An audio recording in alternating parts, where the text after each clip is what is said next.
April 26th. I'm glad you are here. Grab your coffee and let's get smarter together. I want to talk about peace movements today, also known philosophies. Because that's what philosophical thinking started out as. The typical Excel age pattern for a golden age of philosophy was 1. A fractured political landscape. Standardization efforts to exploit existing knowledge to a greater extent than the optimal tilt of explore-exploit balance stipulates, lead to a counter-reaction. These heroic societies centered around uber-explorers, retainers and armies. 2. The rise of trained professional armies. Uber-explorers need to offer ever new unique things and adventures to their retainers at the same time that they need ever more slaves to do the knowledge-exploiting tasks that they reject to do. For both, they have fierce competition in the shape of other Uber-explorers. While the hunt and fight at first counted as adventure that retainers cherished as these are very exploring tasks, wars soon became huge, including many standardized moves and actions. Uber-explorers can't, by definition, do any exploiting work. Their retainers aren't their retainers to be bothered with this stuff either. The answer were professional armies who trained for the standard work while Uber-explorers and their retainers remained involved only in the exploring aspects of war, the strategy. 3. The creation of coined money. Professional armies demand pay, and since they are professionally trained to the highest standards of the use of violence to win an argument, they better get what they want.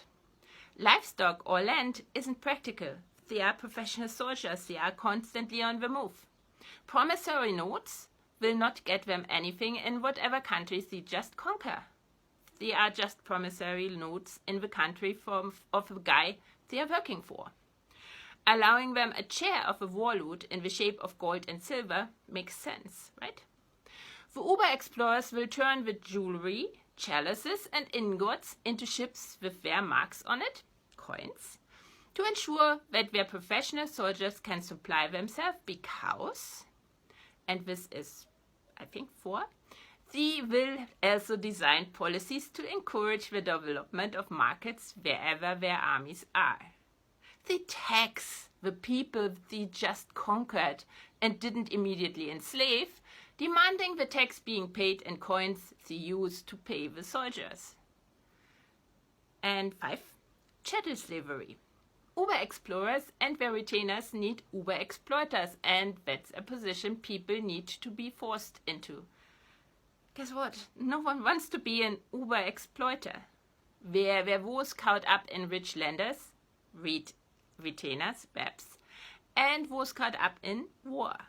When Tyre was destroyed after a prolonged siege by Alexander in 332 BC, 10,000 people died in battle and 30,000 survivors were sold into slavery.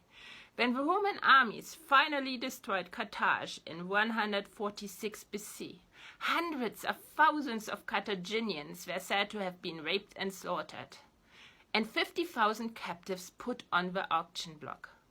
This just to bring home the violence amidst which Axel H. Fouts developed.